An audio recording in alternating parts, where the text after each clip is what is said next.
দেশের ডাকে মানুষের ডাকে এক কথায় সদস্য পদ থেকে ইস্তফা দিয়েছিলেন সেই আপনাদের পরীক্ষিত নেতা জাহিদুর রহমান আজকে এখানে মঞ্চে উপস্থিত আছেন। আরেকজন সাবেক এমপি আমাদের চিনির বন্দরের আখতারুজ্জামান মিয়া কেন্দ্রীয় সদস্য আছেন, আপনাদের অত্যন্ত পরিচিত মুখ জেড মুর্তজা তুলা,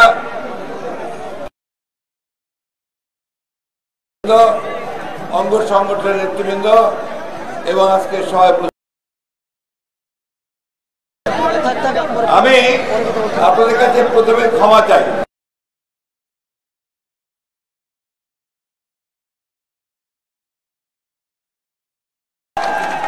সেই জন্য আপনাদের কাছে অনুমতি চাই যে আমি বসে আপনাদের সামনে দু একটা কথা বলব। আমি প্রথমেই আপনাদেরকে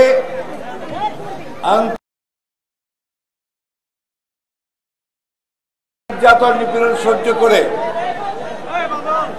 দীর্ঘ 17 বছর লড়াই করে সংগ্রাম করে আমাদের ছেলেদেরকে সামনে নিয়ে তাদের বুকের রক্ত, জনতার বুকের রক্তের বিনিময়ে আপনার এই দেশকে দ্বিতীয়বারের জন্য স্বাধীন করেছেন, ঠিক না?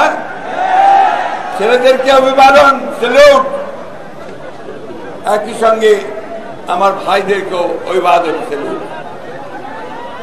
কারণ কিছুক্ষণ আগে আখতারুজ্জামান মিয়া যে কথা বললেন, যে একটা সময় মনে হচ্ছিল যে দানবটা বোধ হয় বুক থেকে নাম বোধহয় আমাদেরকে পিছিয়ে মারে ফেলবে, তাই না? আল্লাহর অশেষ রহমতে জনগণের উত্তাল তরঙ্গ, সেই তরঙ্গের কাছে সেই দানব পরাজিত হয়েছে এবং দেশ ছেড়ে পালিয়ে যেতে বাধ্য হয়েছে, তাই না? বন্ধুগণ, আমাদের কাছে হাজার শুকরিয়া যে আল্লাহ তাআলা আমাদেরকে এই দৃশ্য দেখালেন এবং আমাদের মুক্তি দিলেন। বন্ধুগণ, আমরা দীর্ঘকাল সংগ্রাম করছি, লড়াই করছি। আমাদের দেশের অসংখ্য মানুষ গুম হয়ে গেছে। ভাইয়ারা, তোমরা যদি কথা বলো আমি কথা বলবো, তোমরা কথা বললে আমি কথা বলবো।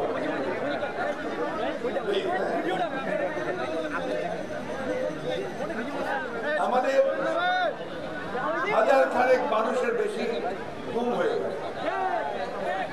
আয়নাঘর জানেন তো, সেই আয়নাঘরে ধরে নিয়ে গেছে, তারপরে তাদেরকে কাউকে হত্যা করে সমুদ্রে ফেলে দেওয়া হয়েছে, কাউকে নদীতে ফেলে দেওয়া হয়েছে, কাউকে টুকরা টুকরা করে পানিতে ভাসিয়ে দেওয়া হয়েছে। কয়েকজনকে তারা রেখে দিয়েছিল, তারা এখন বের হয়েছে, তাই না? 8 বছর, 9 বছর, 10 বছর, 11 বছর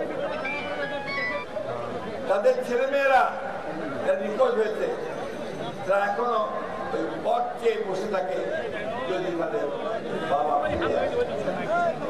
আমাদের ইলিয়াস আলী, আপনার নাম শুনেছেন কিনা জানি না, আমাদের এমপি ছিলেন সিলেটের, খুব শক্তিশালী দৃঢ় একজন এমপি ছিলেন। তাকে এইভাবে রাতে অন্ধকারে বাসার সামনে থেকে তাকে র্যাবের সদস্য তুলে দিয়ে তার ড্রাইভার সহ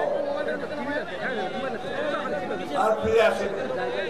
তখন তার যে মেয়েটা ছিল ছোট্ট 6 বছর বয়স, এখন ওই মেয়েটা বিশ্ববিদ্যালয়ে পড়ে। প্রতিদিন সে তার বাবার জন্য ওই দরজার সামনে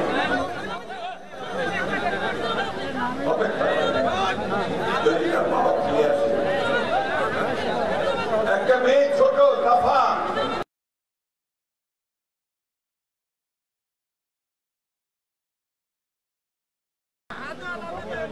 সে প্রত্যেক বছর ওই প্রেস ক্লাবের সামনে আসে, প্রোগ্রাম হয়, মায়ের ডাক সংগঠনের নাম, তারা প্রোগ্রাম করে, সেখানে চিৎকার করে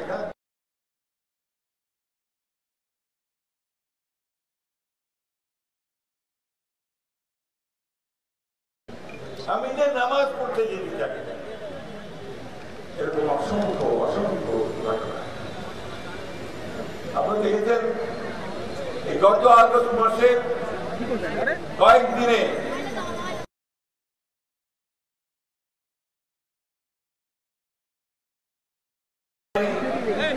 তার সকল বাহিনীকে যেভাবে নিয়ে গিয়ে আমাদের ছেলেদেরকে হত্যা করলো, গুলি করলো।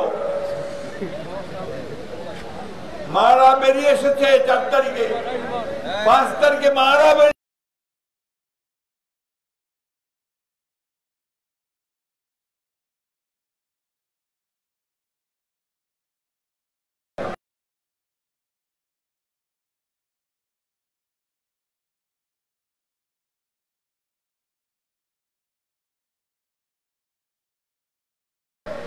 কিছুক্ষণ আগে আমি যখন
এই দেশটা তার বাপ দাদার জমিদারি, যা খুশি তাই করবে, যাকে খুশি মারবে, যাকে খুশি জীবিত করবে, সব কিছু করতে পারে।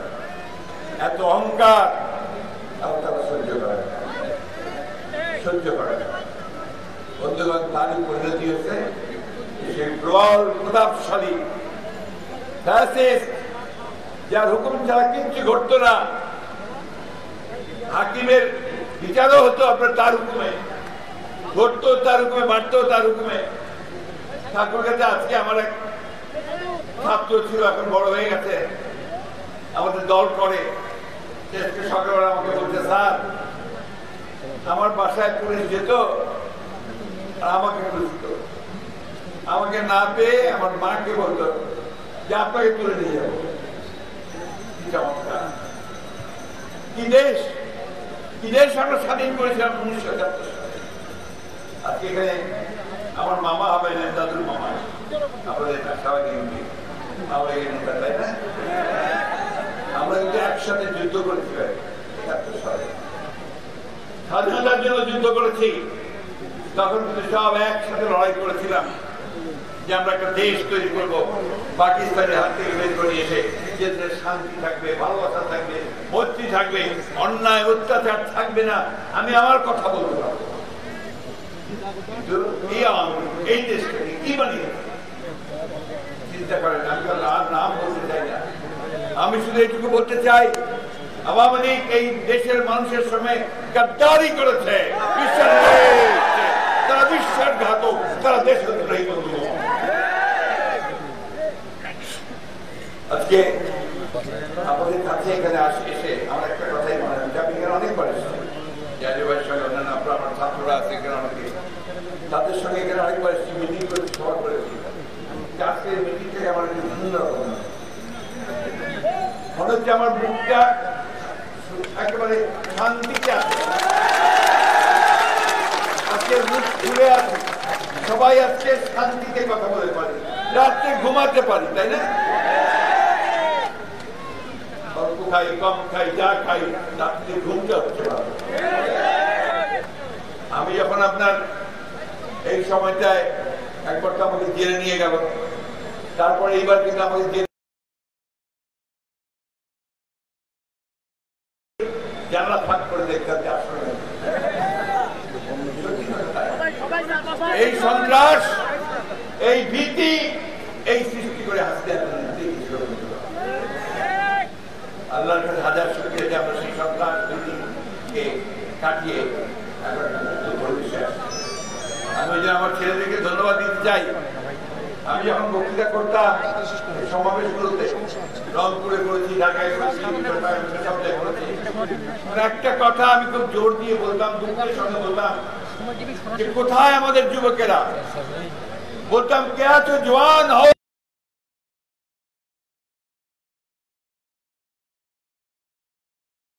এই বয়সে আমি দেখলাম যে আমাদের ছেলেরা বেরিয়ে এসেছে, তারা দেশের কথা চিন্তা করছে, তারা দেশকে ভালোবাসছে, তারা দেশকে ভালোবাসছে, দেশকে ভালোবাসছে। একদম ছোট শিশু থেকে শুরু করে সব বয়স্ক এক